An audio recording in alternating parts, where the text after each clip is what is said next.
বৈষম্য বিরোধী ছাত্র আন্দোলনের 6 সমন্বয়কারীকে ঢাকা মহানগর পুলিশের গোয়েন্দা বিভাগে হেফাজতে তুলে নিয়ে যাওয়ার পর শেষবারের মতো আলোচনায় আসেন ঢাকা মহানগর পুলিশের অতিরিক্ত কমিশনার হারুন রশিদ। পরে সমন্বয়কদের সাথে এক টেবিলে বসে খাবার, ছবি এবং তাদের দিয়ে আন্দোলন প্রত্যাহারের বিবৃতি দেওয়ার ভিডিও প্রকাশ করেন তিনি। এর মাঝে তার একটি আপত্তিকর ভিডিও ছড়িয়ে পড়ে সামাজিক যোগাযোগ মাধ্যমে। 1 আগস্ট তাকে গোয়েন্দা শাখার দায়িত্ব থেকে সরিয়ে ডিএমপির ক্রাইম অ্যান্ড অপারেশনস শাখায় পদায়ন করা হয়। নতুন অফিসে সবশেষ 2 আগস্ট দায়িত্ব পালন করেছিলেন হারুন। এরপর থেকেই তার খোঁজ পাওয়া যাচ্ছিল না। একটি সূত্র দাবি করছে, সমালোচিত এই পুলিশ কর্মকর্তা এখন রাজধানীর একটি বিশেষায়িত হাসপাতালে গুরুতর আহত হয়ে চিকিৎসাধীন অবস্থায় আছেন।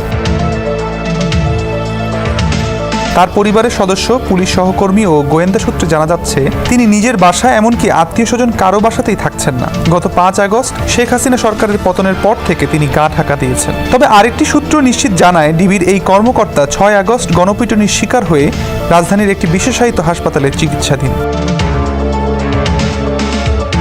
সাবেক প্রধানমন্ত্রী শেখ হাসিনার পদত্যাগ ও দেশত্যাগের খবর ছড়িয়ে পড়লে লাখো জনতা 5 আগস্ট দুপুর থেকে নেমে আসে ঢাকার রাজপথে।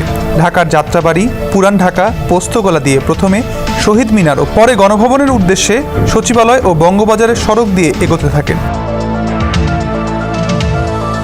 ডিএমপির সেন্ট্রাল কমান্ড ও কন্ট্রোল ইউনিট ভবনের সামনে থাকা বঙ্গবন্ধুর বিশাল ব্যানার টানানো দেখে উত্তেজিত জনতা ভবনটিকে উদ্দেশ্য করে ইট পাটকেল ছুঁড়তে থাকে। এর মধ্যেই পরিস্থিতি বেগতিক দেখে ব্যানারটি সরিয়ে ফেলা হয় ও সামনের মূল ফটক আটকে দেওয়া হয়। তবে জনতা ভবনটির প্রাঙ্গণে ঢুকতে না পারলেও বাইরে থেকে মুহুর্মুহু ইট মারতে থাকে। প্রাণ ভয়ে এর মধ্যে অনেক পুলিশ কর্মকর্তা তাদের ইউনিফর্ম খুলে ফেলেন। গেঞ্জি বা অন্য কোনো পোশাক পরে সেন্ট্রাল কমান্ড ও দেয়াল টপকে পুলিশ সদর দপ্তরের সামনে রাস্তায় পড়েন। ঠিক একই কায়দায় দেয়াল টপকাতে গিয়ে পায়ে ও শরীরের নিচের অংশে ব্যাপক আঘাত পান ডিআইজি হারুন রশিদ। পরে সেখান থেকে তিনি আইজিপির সাথে চলে যান পুলিশ সদর দপ্তরে।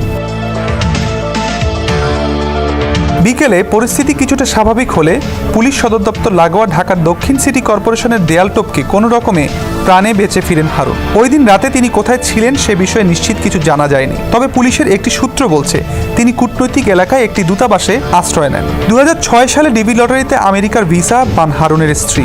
বৈধ ভিসা থাকায় সেই সূত্রে আমেরিকা পালানোর চেষ্টা করেন তিনি। যোগাযোগ করেন মার্কিন দূতাবাসেও, নিশ্চয়তা চান অক্ষত অবস্থায় বিমানবন্দরে বিমানে তুলে দিয়ে আসার। তবে কূটনৈতিক সূত্র জানায় তার প্রস্তাব নাকচ করে দেয় দূতাবাস। পরে তিনি সেখান থেকে ফিরে আসেন। এরপর বিকেলে কাউন্টার টেরোরিজম ইউনিটের একটি গাড়ি তাকে মিরপুরের দিকে একটি জায়গায় দিয়ে আসে। সেখানে কিছু ব্যক্তির সাথে আলাপ করে বিমানবন্দর দিয়ে পালানোর চেষ্টা করেন হারুন। গাড়িতে করে পৌঁছেও যান বিমানবন্দরে। তবে বিমানবন্দরের টার্মিনালে প্রবেশের আগেই জনতা তাকে চিনে ফেলে, মারধরের শিকার হন।